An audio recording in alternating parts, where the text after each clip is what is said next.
Bueno, yo le agradezco mucho. Hoy está con nosotros aquí en este espacio Rolando Ríos, buen amigo, eh, doctor en Economía por la UNAM, también profesor en la Facultad de Administración Fiscal en la Universidad Autónoma de Coahuila y un hombre que ha asesorado a varias instancias en el tema de los fideicomisos y en el tema de lo que tiene que ver la relación dineros, estados con el gobierno federal. Te saludo con afecto, Rolando, muy buenos días, ¿cómo estás? Víctor Hugo, amable teleauditorio, muy buenos días, muy bien, muchas gracias, a tus órdenes.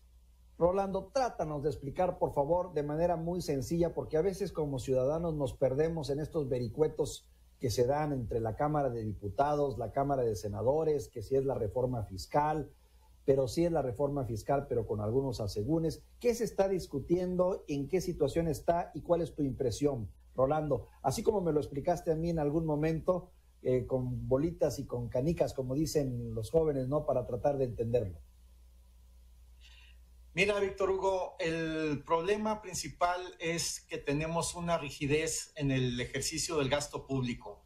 En México, el gasto público se ejerce de enero a diciembre, pero en realidad los meses operativos en los cuales se puede disponer del gasto público son 6 meses. Esto dificulta mucho las acciones que se llevan a cabo, por ejemplo, en asuntos de investigación ambiental, en asuntos de promoción, por ejemplo, en las actividades artísticas, en la defensa de los derechos humanos, incluso en la defensa de los periodistas, porque el ejercicio del gasto público tiene un límite que es diciembre y entonces no se pueden parar las labores de investigación, no se pueden parar las labores de protección de los periodistas, de los defensores de los derechos humanos. Tiene que haber una figura que garantice que el presupuesto se sigue ejerciendo para beneficio de ellos y esta figura son los fideicomisos.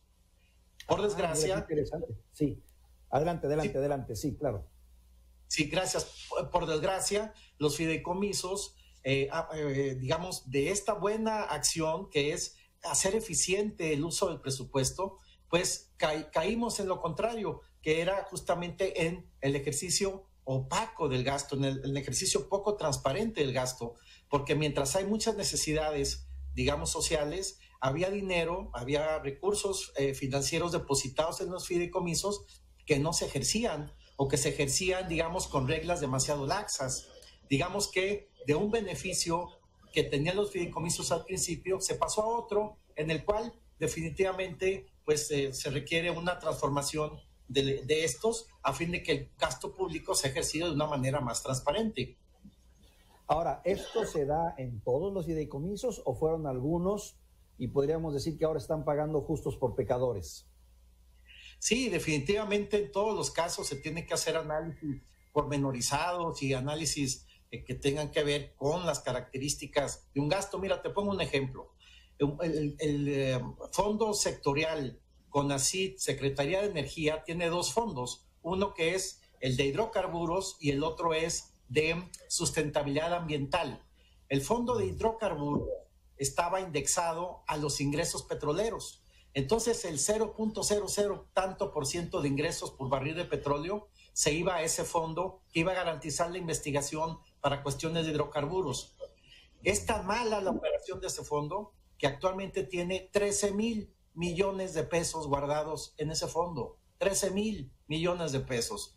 El fondo de sustentabilidad ambiental, también que se indexó con el petróleo, tiene 3,000 millones de pesos que no se usan, que están ahí.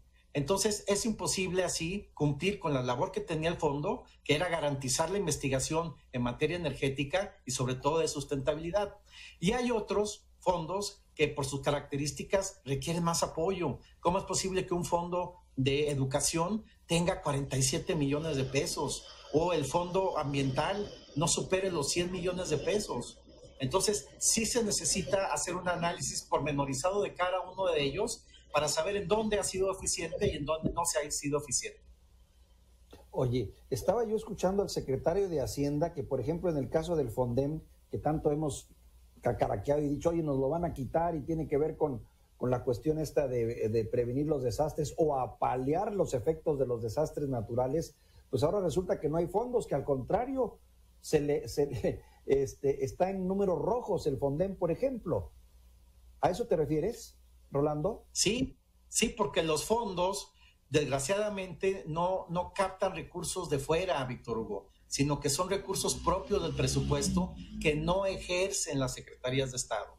Entonces, los fideicomisos también fueron una forma de escape para, como coloquialmente se dice, la administración pública, que no se te quemara el presupuesto. Cuando ya sentías que el presupuesto no se podía ejercer, entonces lo mandabas a un fideicomiso. Y en el fideicomiso tenías la oportunidad de manejarlo con otras reglas de operación y lo podías manejar interanualmente. No tenías el límite de diciembre, por ejemplo, para ejercerlo. Entonces, cuando los fideicomisos no reciben fondos extras al presupuesto, se convierten en una caja donde guardas el recurso para usarlo de otra manera.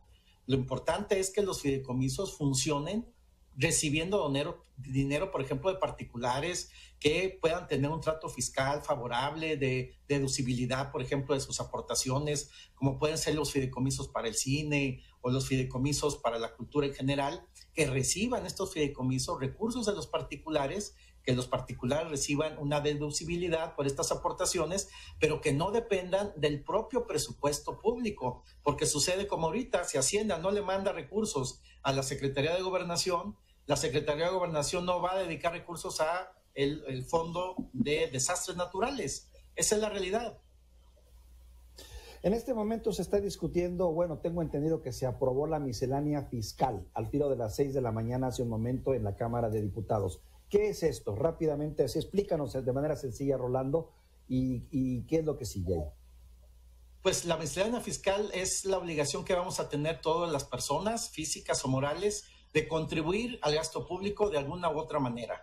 Digamos que la miscelánea fiscal es lo que cada año tenemos que estar muy al pendiente para saber cuántos son el nivel de impuestos que vamos a cubrir, cuáles son la deducibilidad de las acciones que vamos a tener, etcétera.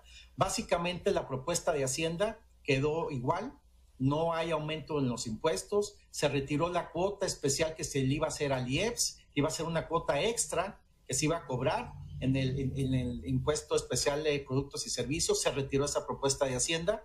Y también una cuestión muy importante es de que los 33,000 pesos que se le iban a retirar al Fondo de Salud se regresan para lo que debe ser, que es el Fondo de Desastres que tiene la Secretaría de Salud para administrar todas las cuestiones de las enfermedades. Esto se retiró, digamos, de la iniciativa. Afortunadamente, pienso que es con lo correcto, que el fondo siga ahí en salud, que no se vaya a Hacienda, porque entonces, si se va a Hacienda, otro de los problemas es que no se ha sabido cómo Hacienda va a administrar el dinero de los fideicomisos, cómo se los va a regresar a los que recibían estos fondos. No se sabe. Esa es una situación que también hace y provoca, pues, incertidumbre. A tu juicio, como observador y como gestor que ha sido de este tipo de recursos, ¿crees que esta reforma fiscal sí atiende una situación social del ciudadano promedio o responde más a agendas políticas del propio presidente incluso? Rolando. Mira, atiende desde luego a una propuesta del presidente, un compromiso del presidente de no aumentar los impuestos, pero es una propuesta que ata de alguna manera a la administración pública, porque ellos solos están poniendo un límite para la captación de recursos públicos. Entonces, si bien es cierto que no hay aumento, digamos, en los impuestos, sí hay, por otro lado, mayor fiscalización, y que eso es lo que tenemos que tomar muy en cuenta. Los cambios que se operaron ahora en la nueva ley de la miscelánea fiscal, la ley de ingresos, implican una mayor presencia del SAT en todas las operaciones que realicen las empresas y los particulares. Va a haber una mayor fiscalización, que es la manera como el gobierno está proponiendo tener mayores ingresos, cobrando más, fiscalizando mejor, no cobrando tal vez más impuestos, pero sí fiscalizando mejor. ¿Necesitaríamos cobrar más impuestos, Rolando, rápidamente para poder salir adelante? Necesitamos actualizar, desde luego, la carga fiscal que tiene el gobierno. Si el gobierno no tiene esto, no va a cumplir con sus atribuciones. Caray, vaya situación. Muchísimas gracias, Rolando, por esta conversación. Gracias por enseñarnos y por darnos una idea de cómo está funcionando esto de los dineros y la economía del gobierno que nos pega en nuestros bolsillos. Gracias, Rolando. Rolando Ríos. Muchas gracias, Rolando Ríos, doctor en Economía de la Universidad Nacional Autónoma de México, profesor de la Facultad de Administración en la Universidad Autónoma de los Gobiernos en materia de cómo jalar recursos recursos federales para poder sacar adelante los compromisos de los estados.